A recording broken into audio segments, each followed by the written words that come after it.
Middle east में लगभग हर महीने एक नया संघर्ष जन्म लेता है। ईरान और इजराइल के बीच चला 12 दिन का युद्ध अभी थमा ही था कि एक और टकराव की आहट सुनाई देने लगी। बीते कुछ सालों में इस क्षेत्र में कई मोर्चों पर हिंसा देखने को मिली है और लगभग हर बार इसमें इजराइल की भागीदारी जरूर दिखाई देती है। अब इजराइल ने सीरिया को निशाना बनाना शुरू कर दिया। रिपोर्ट्स के मुताबिक इजरायली एयरफोर्स ने सीरिया की राजधानी दमिश्क पर भीषण हवाई हमला किया है, जिसमें वहां के रक्षा मंत्रालय को टारगेट किया गया। बताया गया कि सोमवार 14 जुलाई से इजरायली सेना सीरिया की इस्लामिक सरकार की सेना पर हमले कर रही है। ईरान के बाद अब इजराइल सीरिया से टकराव की तैयारी क्यों कर रहा है? आज का एक्सप्लेनर हमारा इसी मुद्दे पर केंद्रित है। नमस्ते, मेरा नाम है आयुष और आप देख रहे हैं एबीपी लाइव।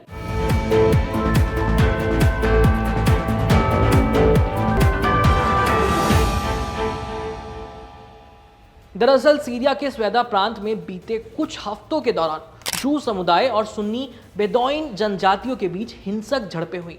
इन टकराव में अब तक 248 से ज्यादा लोगों की जान जा चुकी है, जिसमें से 92 ड्रू समुदाय से हैं। हिंसा की शुरुआत एक ड्रूज व्यापारी के अपहरण से हुई थी, लेकिन आरोप लगाए गए कि सीरिया की जो आर्मी है उसने इस संघर्ष में हस्तक्षेप किया और बेदौइन सुन्नियों का पक्ष लिया।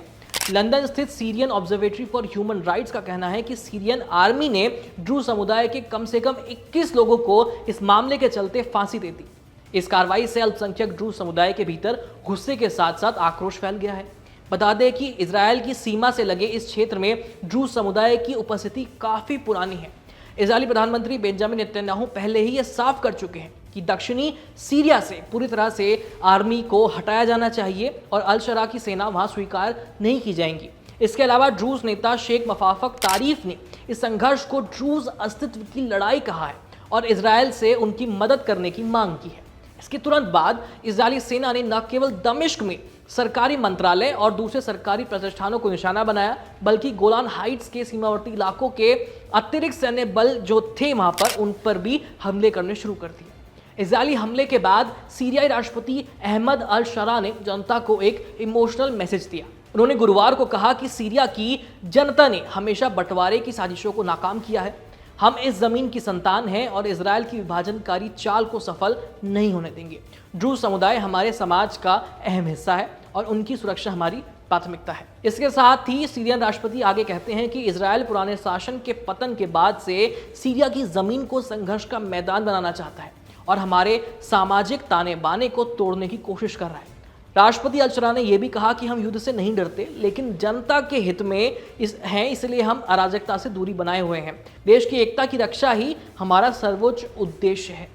इस बीच अमेरिका ने सीरिया में ड्रू समुदाय के साथ हुई हिंसा की आलोचना की और वहां की सेना और ड्रू समुदाय के बीच युद्ध विराम कराने का प्रस्ताव रखा है। सीरिया में उभरते सैन्य संकट की चर्चा के बाद अब बात करते हैं उस ड्रू समुदाय की जिसकी सुरक्षा के लिए इजरायल ने मोर्चा संभाल लिया है। ड्रू समुदाय को मूलतः अरब का ही माना जाता है। इस समुदाय की उत्पत्ति 11वीं सदी में इजिप्ट में हुई थी, यानी मिस्र में। ड्रूज मुख्य रूप से सीरिया, लेबनान, जॉर्डन और इजराइल में बसे हुए हैं। इनकी कुल संख्या करीब 10 लाख के आसपास है दुनिया भर में। ये समुदाय इस्लाम या यहूदी धर्म को नहीं मानता, बल्कि एक अलग विशिष्ट स्वतंत्र धार्मिक परंपरा का पालन करता है, जिसकी मान्यताएं कुछ हिंदू, बौद्ध और दूसरे सनातन धर्मों से मिलती जुलती है, लेकिन ये सनातन धर्म जैसा बिल्कुल भी नहीं है। सीरिया के भीतर करीब 7 लाख ड्रूज निवास करते हैं। इसमें से अधिकांश तो स्वेदा प्रांत में ही रहते हैं।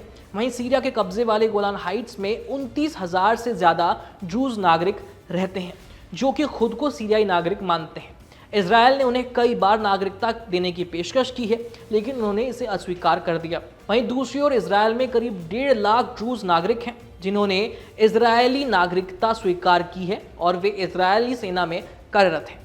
तो ये था सीरिया, ड्रू समुदाय और इजरायल के बीच गहराते तनाव का पूरा विश्लेषण। पश्चिम एशिया में चल रही ये घटनाएं सिर्फ एक देश की आंतरिक राजनीति नहीं है, बल्कि पूरी दुनिया की भू राजनीति को प्रभावित करती है। आने वाले दिनों में इस टकराव का क्या अंजाम होगा, ये देखना बेहद जरूरी है।